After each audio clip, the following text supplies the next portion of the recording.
स्वागत है आपका टारगेट एक्स में। आज हम लोग साइंस के फिजिक्स चैप्टर 1 पढ़ेंगे, प्रकाश के परावर्तन तथा अपवर्तन, है ना। उस चैप्टर का ऑब्जेक्टिव क्वेश्चन करेंगे, 50+ ऑब्जेक्टिव क्वेश्चन करेंगे, जो कि मैट्रिक परीक्षा के लिए इतना ज़्यादा इम्पोर्टेंट है, इतना ज़्यादा इम्पोर्टेंट है कि आप सोच नहीं सकते हैं। ठीक है, सबसे ज़्यादा पूछेगा, है ना। अभी जो हम 50+ क्वेश्चन करा रहे हैं, 50+ क्वेश्चन करा रहे हैं आपको, उसमें से 10 से 20 क्वेश्चन पूछ सकता है। ये 100% गारंटी है मेरे तरफ से आपको। ठीक है, तो पहला नंबर क्वेश्चन देखिए क्या दिया है।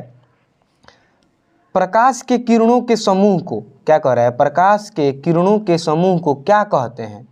क्या कहते हैं जी, बताइएगा। प्रकाश के किरणों के समूह को क्या कहते हैं?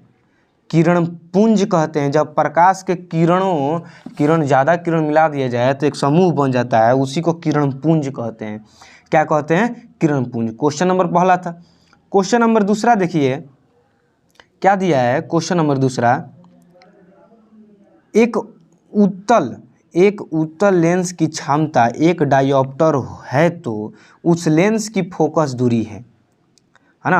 अगर ये एक उत्तल लेंस है, ठीक है, उसकी क्षमता क्या है? एक डायोप्टर है, तो उस लेंस की फोकस दूरी कितनी होगी? उस लेंस की फोकस दूरी होगी प्लस में 100 सेंटीमीटर। कितनी होगी? प्लस में 100 सेंटीमीटर होगी। ठीक है, क्वेश्चन नंबर 3 देखिए। क्वेश्चन नंबर 3 क्या दिया है? क्वेश्चन नंबर 3, किसी उत्तल लेंस का फोकसांतर 50 सेंटीमीटर है तो उसकी क्षमता होगी। उसकी क्षमता क्या होगी? किसी उत्तल लेंस का फोकसांतर कितना है? 50 सेंटीमीटर है, तो उसकी क्षमता क्या होगी? प्लस का 2D होगी। क्या होगी जी? प्लस का 2D, है ना। ऑप्शन नंबर डी, प्लस का 2D। क्वेश्चन नंबर 4 देखिए। क्वेश्चन नंबर 4 क्या दिया है? प्रकाश किरण गमन करती है। जो प्रकाश किरण है वो कैसे गमन करती है? सीधी रेखा में या टेढ़ी रेखा में या किसी भी दिशा में नहीं, इनमें से कोई नहीं। हाँ, तो आप लोग जानते हैं, नॉर्मल सा बात है कि प्रकाश सीधी रेखा में गमन करती है। ठीक है, क्वेश्चन नंबर 4 हो गया। क्वेश्चन नंबर 5 देखिए। क्वेश्चन नंबर 5 दिया है, उत्तल लेंस की क्षमता होती है। उत्तल लेंस की क्षमता होती है, क्या होती है? ऋणात्मक होती है कि धनात्मक होती है, या ए और बी दोनों होती है, या इनमें से कोई नहीं? क्या होती है? तो हमेशा याद रखिएगा, उत्तल लेंस की क्षमता हमेशा धनात्मक होती है। कैसी होती है? धनात्मक होती है। क्वेश्चन नंबर 6 देखिए क्या दिया है। क्वेश्चन नंबर 6 में सोलर कुकर में प्रयोग किया जाता है। सोलर कुकर में, क्वेश्चन नंबर 6 में क्या दिया है? सोलर कुकर में प्रयोग किया जाता है। क्या प्रयोग किया जाता है सोलर की कुकर में? है तो अवतल दर्पण का प्रयोग किया जाता है। कौन से दर्पण का प्रयोग किया जाता है? अवतल दर्पण का प्रयोग किया जाता है। क्वेश्चन नंबर 7 देखिए। क्वेश्चन नंबर 7 क्या दिया है? काल्पनिक प्रतिबिंब होता है। काल्पनिक प्रतिबिंब कैसा होता है? सीधा होता है, उल्टा होता है, या दोनों होता है, या कोई नहीं? तो याद रखिए, काल्पनिक प्रतिबिंब हमेशा सीधा होता है। कैसा होता है? सीधा होता है। ठीक है, क्वेश्चन नंबर 8 देखिए। क्वेश्चन नंबर 8 दिया है, अवतल लेंस की क्षमता होती है। जो अवतल लेंस होता है उसकी क्षमता क्या होती है? देखिएगा, उत्तल लेंस की क्षमता क्या होती है? हमेशा धनात्मक होती है। ठीक है, अब यहाँ पर अवतल आ गया, अवतल, तो अवतल लेंस की क्या क्षमता होगी? अवतल लेंस की क्षमता हमेशा ऋणात्मक होती है। कैसी होती है? ऋणात्मक होती है, माइनस में होता है। ठीक है, क्वेश्चन नंबर 8 हो गया। क्वेश्चन नंबर 9 पे ध्यान दीजिए। क्वेश्चन नंबर 9 क्या कह रहा है? किस दर्पण से हमेशा वस्तु से छोटा प्रतिबिंब प्राप्त होता है? मतलब कौन ऐसा दर्पण है जिससे हमेशा क्या होता है? छोटा ही प्राप्त होता है, वस्तु का प्रतिबिंब छोटा प्राप्त होता है। तो कौन सा दर्पण है? उत्तल दर्पण है। याद रखिएगा कि उत्तल दर्पण से हमेशा छोटा प्रतिबिंब ही प्राप्त हो पाता है ना। क्वेश्चन नंबर 9 आगे देखिए। क्वेश्चन नंबर 10 देखिए। क्वेश्चन नंबर 10 में क्या दिया? प्रकाश का वेग न्यूनतम होता है। प्रकाश का वेग किसमें न्यूनतम होता है? निर्वात में होता है कि जल में होता है कि वायु में होता है कि कांच में होता है? कांच में होता है। किस में होता है? कांच में होता है। निर्वात में सबसे ज़्यादा होता है, निर्वात में सबसे ज़्यादा होता है, उसके बाद से वायु में होता है, उसके बाद से जल में होता है, उसके बाद से कांच में होता है लास्ट में। ठीक है, समझे? तो 1 नंबर क्या है निर्वात में, 2 नंबर वायु में, 3 नंबर जल में, कांच में लास्ट में होता है। ठीक है, क्वेश्चन नंबर 11 देखिए। क्वेश्चन नंबर 11 क्या दिया है? मोटर गाड़ी के चालक के सामने लगा होता है। तो मोटर गाड़ी के चालक के सामने क्या लगा होता है? जो आगे वाला दर्पण होता है ना, आगे वाला जो हम लोग जिससे देख पाते हैं आगे की तरफ, उसमें क्या लगा होता है? हाँ बताइए तो, क्या लगा होता है? 11 नंबर क्वेश्चन में क्या दिया है? मोटर गाड़ी के चालक के सामने लगा रहता है, क्या लगा रहता है जी? कौन सा दर्पण लगा रहता है? समतल दर्पण लगा होता है कि उत्तल दर्पण लगा होता है कि अवतल दर्पण लगा होता है कि उत्तल लेंस लगा होता है? तो हमेशा क्या होगा? उत्तल दर्पण होगा। कौन सा दर्पण लगा होता है? उत्तल दर्पण लगा होता है। ठीक है, क्वेश्चन नंबर 12 देखिए। क्वेश्चन नंबर 12 दिया है प्रकाश के परावर्तन के कितने नियम हैं? क्वेश्चन नंबर 12 क्या दिया है? प्रकाश के परावर्तन के कितने नियम हैं? तो प्रकाश के परावर्तन के 2 नियम हैं। कितने नियम हैं? 2 नियम हैं। ठीक है, एक क्या है? एक होता है उसमें मान लीजिए ये क्या होता है, 1 मिनट, होता क्या है देखिएगा ध्यान से। होता है मान लीजिए कोई एक सतह हो गया, ठीक है, इधर से आ रही है आपतित किरण और फिर इधर टकरा कर चली गई। ठीक है, ये परावर्तित किरण हो गया, है ना? तो होगा क्या कि यह आपतित किरण है, परावर्तित किरण होता है, अब बीच से अभिलंब हो गया। ये मान लीजिए ये अभिलंब हो गया, है ना? तो अभिलंब हो गया ये वाला कोण है, ये वाला कोण हमेशा बराबर होता है, इसी को कोण आई बोलते हैं, है ना? और इसको कोण आर बोलते हैं। ठीक है, तो यहाँ पर पहला नियम क्या कहता है? एंगल आई बराबर एंगल आर। ठीक है, और दूसरा का क्या होता है? आपतित किरण और परावर्तित किरण तथा अभिलंब तीनों एक ही तल के एक ही बिंदु पर होते हैं। ठीक है, तो क्या हो गया? प्रकाश के परावर्तन के कितने नियम हो गए? यहाँ पे 2 नियम। प्रकाश के परावर्तन के कितने नियम होते हैं? 2 नियम होते हैं। ठीक है ना? अब आगे देखिए क्वेश्चन नंबर 13 देखिए। क्वेश्चन नंबर 13 क्या कह रहा है ना? क्वेश्चन नंबर 13 क्या कह रहा है? फोटोग्राफी कैमरा का अभिदृश्यक होता है। जो फोटोग्राफी कैमरा होता है उसका अभिदृश्यक कौन होता है? अभिदृश्यक कौन होता है यहाँ पे, है ना? तो कौन होता है जी? देखिए उत्तल लेंस होता है उसका अभिदृश्यक। कौन होता है? उत्तल लेंस होता है ना? फोटोग्राफी कैमरा का अभिदृश्यक उत्तल लेंस होता है। ठीक है, क्वेश्चन नंबर 14 देखिए। क्वेश्चन नंबर 14 क्या कह रहा है? निम्न में क्या कह रहा है? निम्न में से कौन सा पदार्थ लेंस बनाने के लिए प्रयुक्त नहीं किया जा सकता है? तो इसमें से चारों में से कौन सा पदार्थ जिसका यूज हम लेंस बनाने में नहीं करते हैं? तो सबसे पहले जल का होता है। ठीक है, यहाँ पर जल का होता है। ठीक है, कांच का भी होता है, प्लास्टिक का भी होता है, लेकिन मिट्टी का नहीं होता है। तो इसका ऑप्शन नंबर कितना हो जाएगा? डी हो जाएगा, है ना? मिट्टी का प्रयोग हम लेंस बनाने में नहीं करते हैं। ठीक है, क्वेश्चन नंबर 15 देखिए। कह रहा है उत्तल लेंस को कहते हैं, उत्तल लेंस को क्या कहते हैं?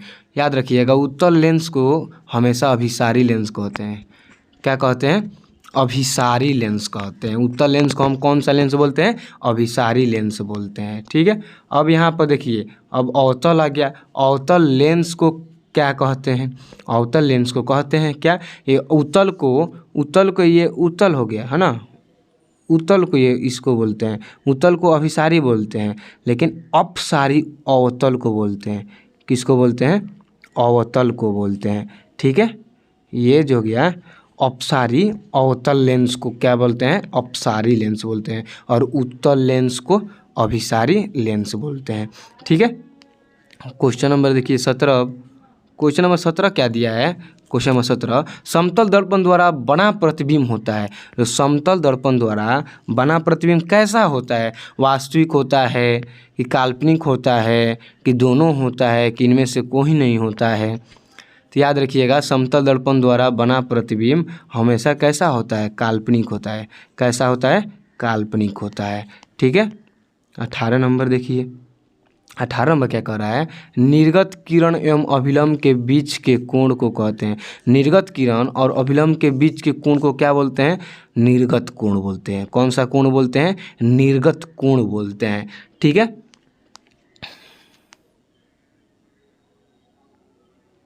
क्वेश्चन नंबर 19 देखिए।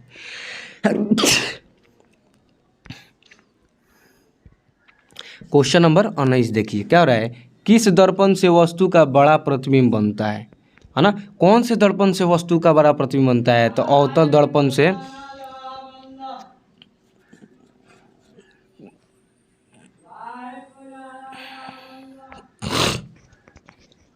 क्वेश्चन नंबर 19 देखिए क्या कर रहा है, किस दर्पण से वस्तु का बड़ा प्रतिबिंब बनता है, मतलब कौन से दर्पण से, समतल से कि अवतल से कि उत्तल से, कोई से नहीं। समतल से बड़ा नहीं बनता है ना, उत्तल अवतल से बनता है, उत्तल से नहीं बनता है, इनमें से कोई नहीं होगा। यानी कौन सा हो जाएगा, बी हो जाएगा। अवतल से हमेशा कैसा प्रतिबिंब बनता है, बड़ा प्रतिबिंब बनता है। कैसा प्रतिबिंब बनता है बच्चों, बड़ा प्रतिबिंब बनता है। ठीक है, और शेयर भी कर दीजिए, लाइक कर दीजिए, है ना, और से बच्चों के पास शेयर कीजिए। ठीक है, जल्दी शेयर कर दीजिएगा,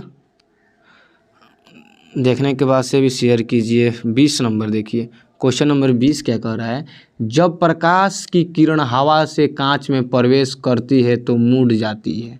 जब प्रकाश की किरण हवा से, है ना, मान लीजिए ये कांच हो गया, है ना, जब हवा से इधर से जब किरण आएगी, जब इसमें प्रवेश करती है तो क्या होती है, ऐसे हल्का सा टेढ़ा हो जाती है, फिर जब बाहर निकलती है ऐसे अपने माध्यम में चली जाती है, जैसे आती है वैसे ही जाएगी। तो होता क्या है कि जब हवा से, है ना, हवा से किरण जब कांच में प्रवेश करती है तो अभिलंब की ओर झुक जाती है, यानी अभिलंब के निकट आती है।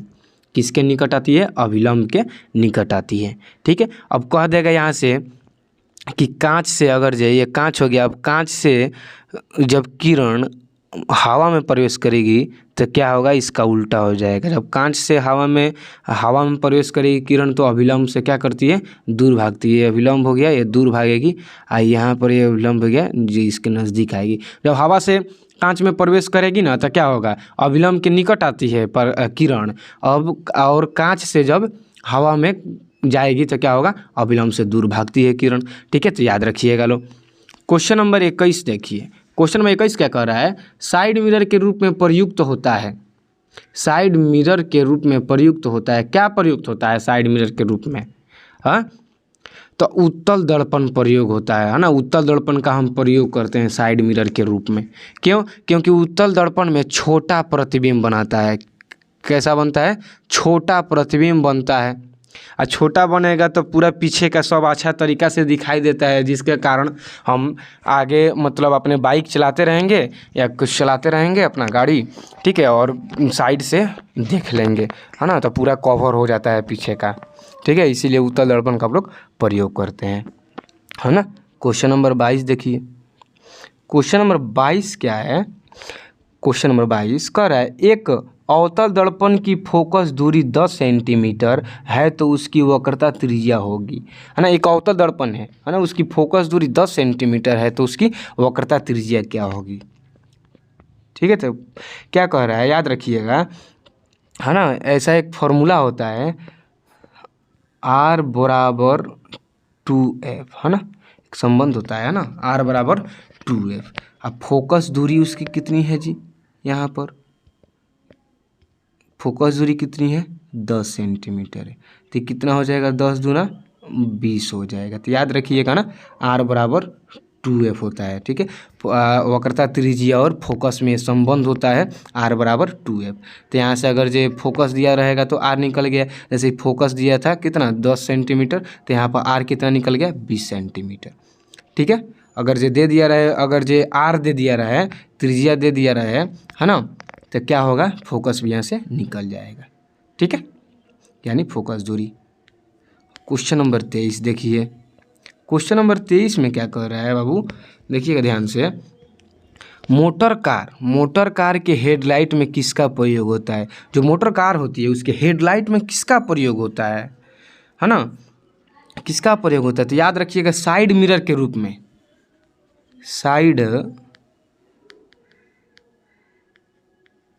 साइड मिरर के रूप में हम लोग हमेशा किसका प्रयोग करते हैं?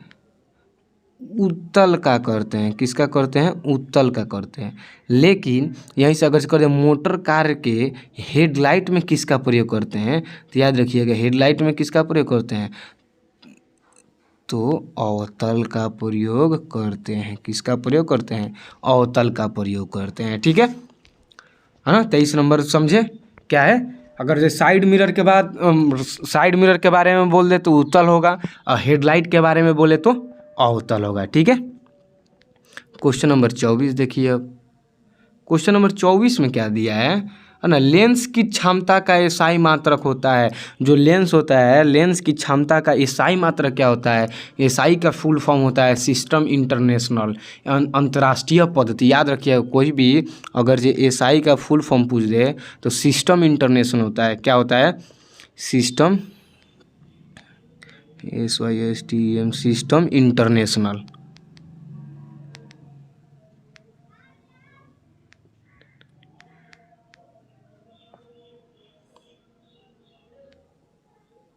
System international. ठीक है। लेंस की क्षमता का एसआई मात्रक होता है डायोप्टर। याद रखिएगा, क्या होता है? डायोप्टर। कोई पूछ दे एसआई मात्रक किसका है ना, एसआई मात्रक का फुल फॉर्म, तो क्या बताइएगा? System international.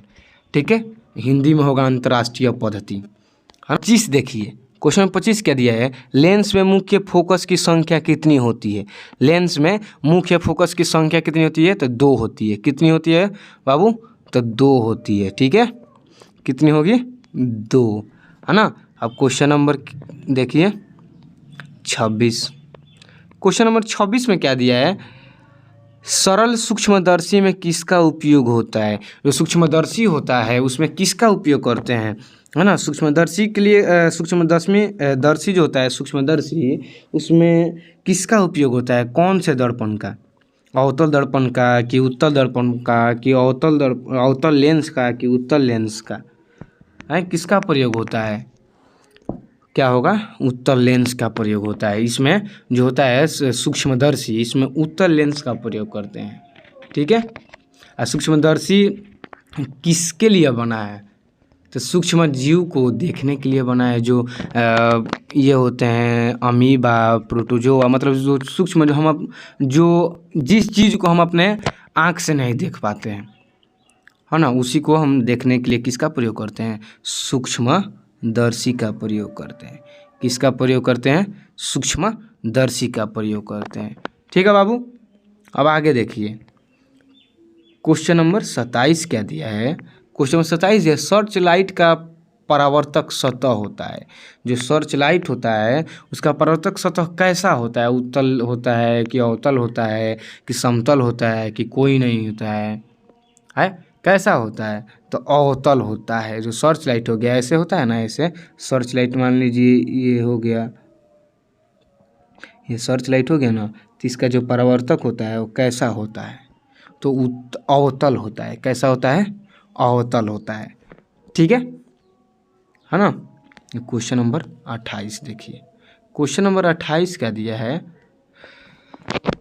दाढ़ी बनाने में कौन सा दर्पण प्रयुक्त होता है? दाढ़ी बनाने के लिए हम कौन से दर्पण का प्रयोग करते हैं? तो याद रखिएगा अवतल दर्पण का। सबसे पहले 28 में क्या दिया है? दाढ़ी बनाने में कौन सा दर्पण प्रयुक्त होता है? तो अवतल दर्पण प्रयुक्त होता है। ठीक है। क्योंकि छोटा दिखाई देता है उत्तल में, है ना, इसमें दिखाई देता है छोटा, दिखाई देता है किस में? उत्तल में।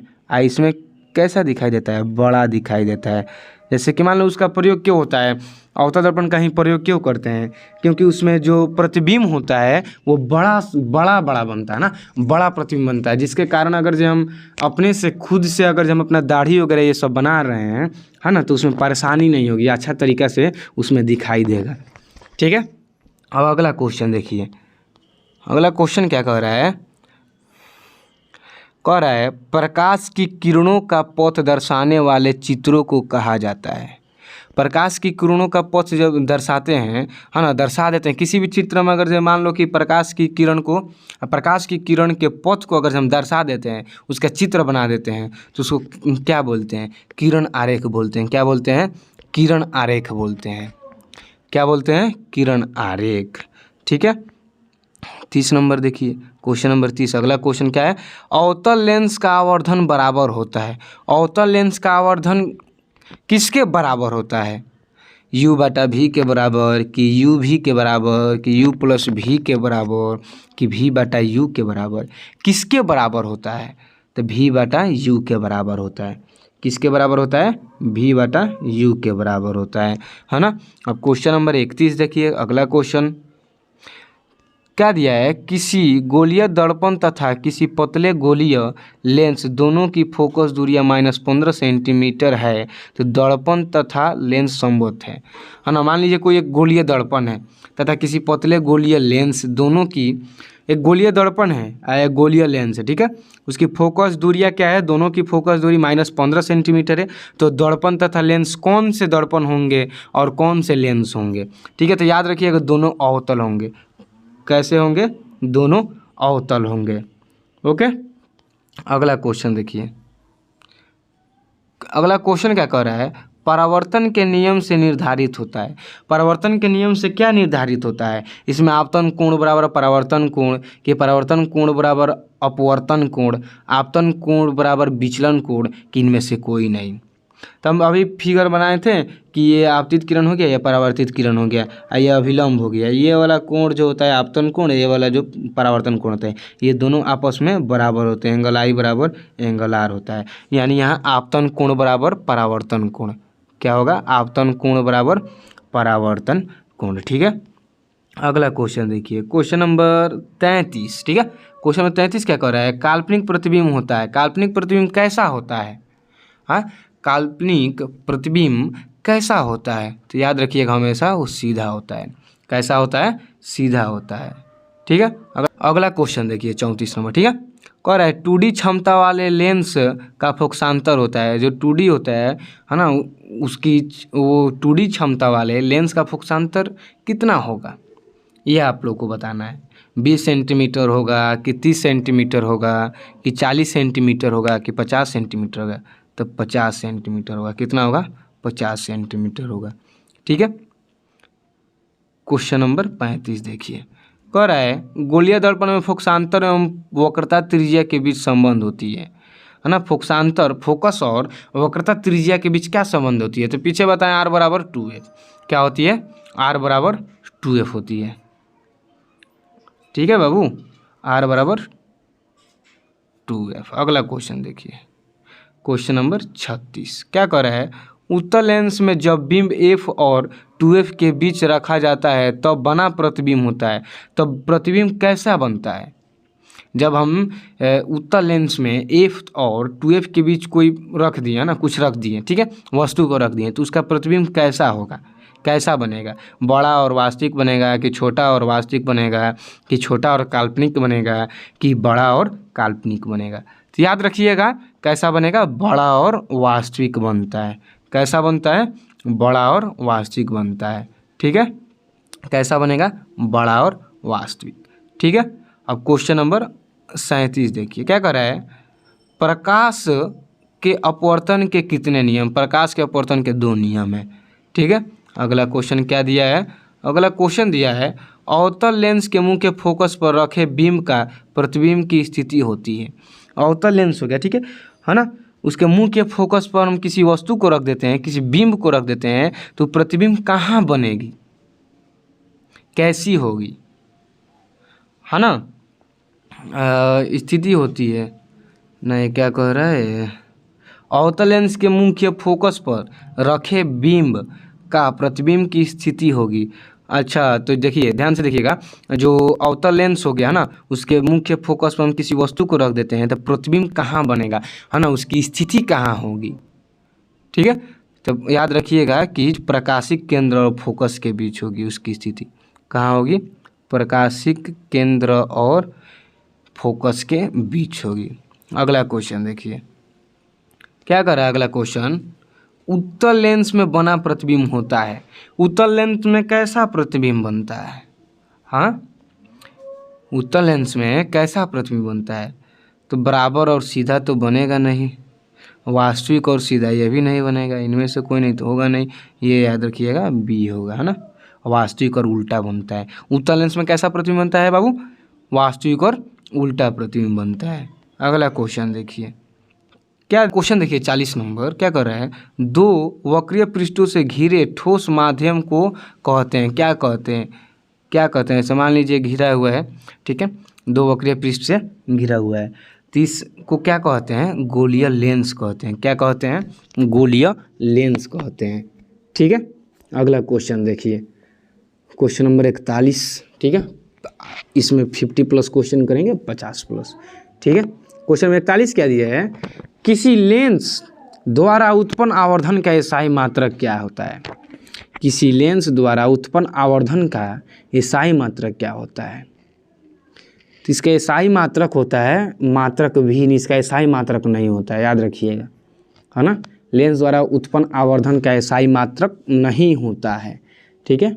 41 नंबर में, इसमें आंसर में डी दिया है, ठीक है, डी दिया है इसमें, लेकिन ये डी दिया है ना, ये एमएम नहीं होगा, एमएम नहीं होगा, ठीक है, ये होगा, इसमें का डी होगा, ठीक है।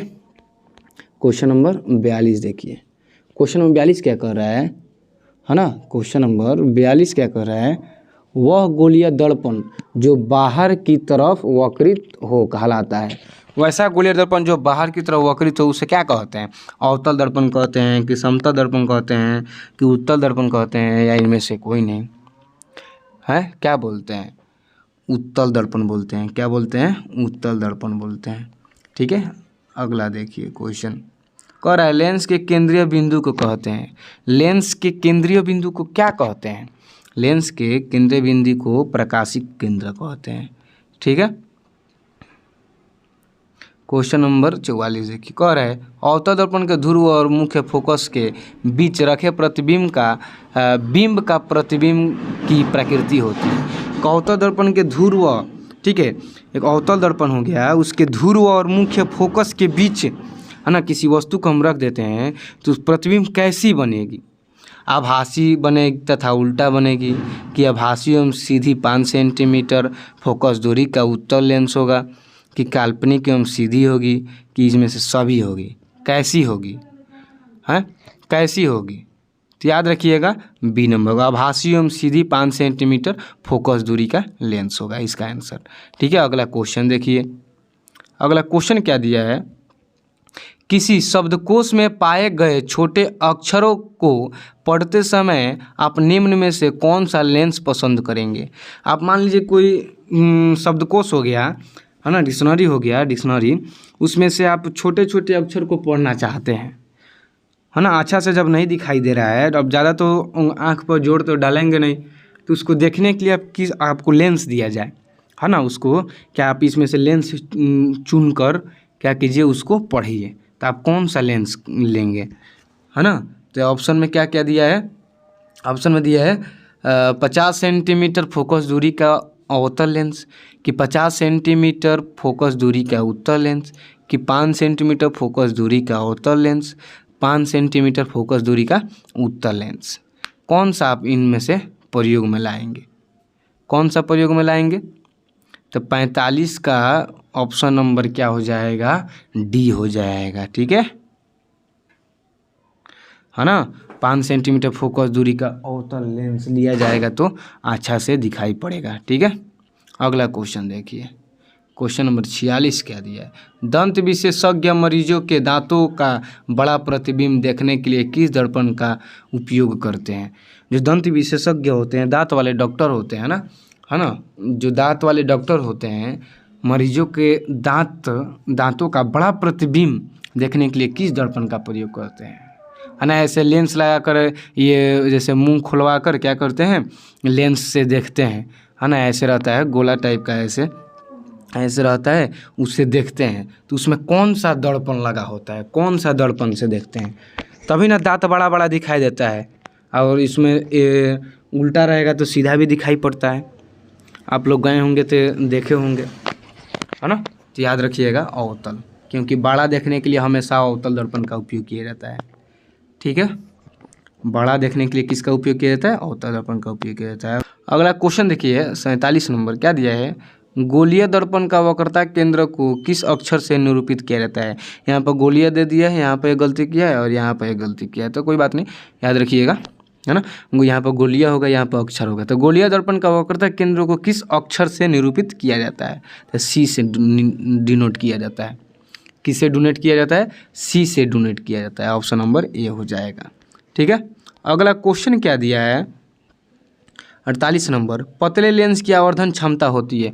अगर जब कोई पतला लेंस लेते हैं उसकी आवर्धन क्षमता क्या होगी? कम होगी।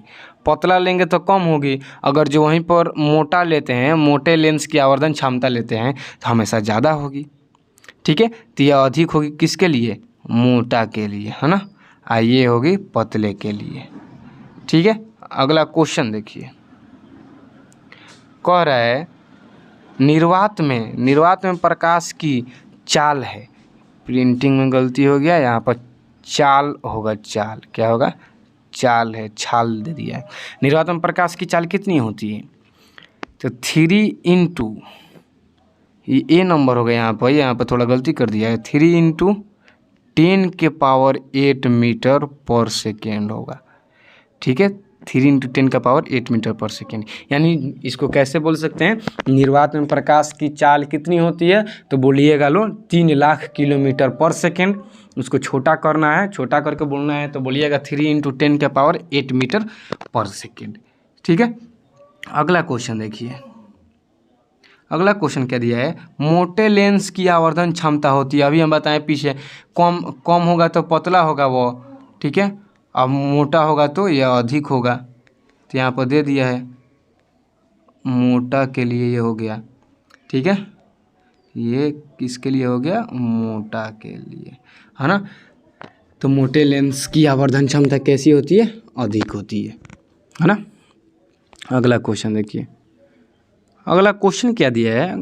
कह रहा है अवतल दर्पण के मुख्य फोकस पर रखे बीम का प्रतिबिंब की स्थिति होती है। एक अवतल दर्पण हो गया, ठीक है, उसके मुख्य फोकस पर कोई वस्तु रख देते हैं। ठीक है। अगर उसका प्रतिबिंब बनता है तो उसकी स्थिति कहाँ होगी, मतलब कहाँ बनेगा? तो अगर जो याद रखिएगा, फोकस पर अगर जो किसी वस्तु को रखते हैं तो हमेशा उसका प्रतिबिंब अनंत पर बनता है। कहाँ बनता है? अनंत पर बनता है। ठीक है। कोई लेंस हो या दर्पण हो, अगर जब फोकस पर हम रखे जहाँ, तहाँ अनंत पर बनेगा, है ना। उसका प्रतिबिंब अनंत पर बनेगा। अगला देखिए, अगला क्या दिया है? अवतल दर्पण के ध्रुव और मुख्य फोकस के बीच रखे बीम का प्रतिबिंब की प्रकृति होती है। क्या कह रहा है? अवतल दर्पण के ध्रुव और मुख्य फोकस के बीच रखे बीम का प्रतिबिंब की प्रकृति कैसी होगी? एक अवतल दर्पण हो गया, ठीक है, उसके ध्रुव और मुख्य फोकस के बीच कोई वस्तु रख देते हैं तो प्रतिबिंब कैसी बनेगी, है ना। उसमें पीछे वाला में कहाँ बनेगी, इसमें पूछ रहे कैसी बनेगी, मतलब उसकी प्रकृति कैसी होगी? आभासी होगी कि उल्टा, आभासी तथा उल्टा होगा, कि आभासी एवं सीधी होगी, कि काल्पनिक और सीधा होगा, कि इनमें से सभी होगा? तो इसमें से कौन सा होगा? आभासी एवं सीधा होगा, है ना। 52 नंबर क्वेश्चन का क्या हो जाएगा आंसर? आभासी एवं सीधा। ठीक है। अगला क्वेश्चन देखिए, अगला क्वेश्चन क्या कर रहा है? उत्तल लेंस का प्रकाशिक केंद्र और मुख्य फोकस के बीच रखे बीम का प्रतिबिंब की प्रकृति होती है।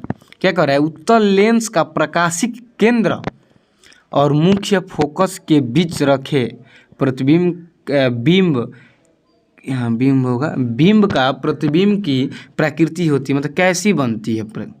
हाँ, कैसी बनती है? कैसी बनती है?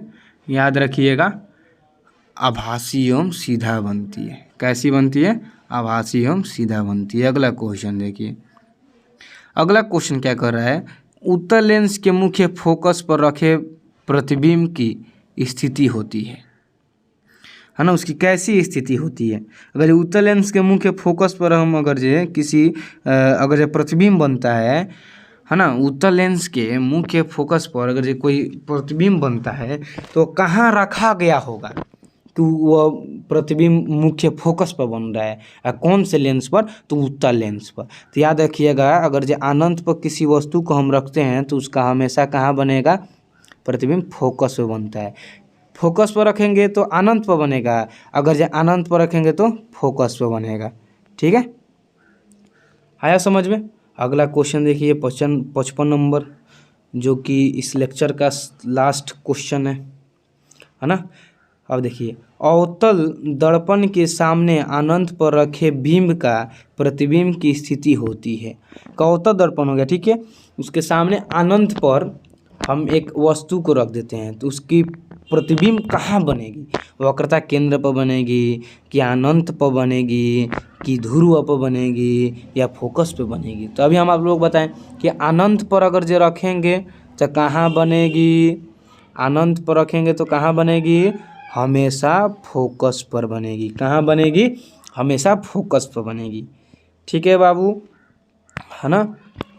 बस इस लेक्चर में 55 क्वेश्चन किए लो, है ना। अगला लेक्चर लाएंगे और अच्छा तरीक़ा से समझाएंगे उसमें, है ना।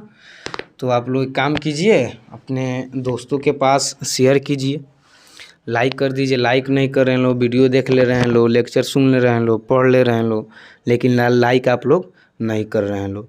लाइक प्लीज़ लाइक कीजिए, सब्सक्राइब कीजिए, है ना। अपने दोस्तों के पास शेयर कीजिए, ठीक है ना। लाइक कर दीजिए, सब्सक्राइब भी कर दीजिए और शेयर भी कर दीजिए, ठीक है ना। चलिए धन्यवाद, अगले क्लास में मिलते हैं, अगले लेक्चर में मिलते हैं। तो आज का क्लास ख़त्म हुआ, ओके।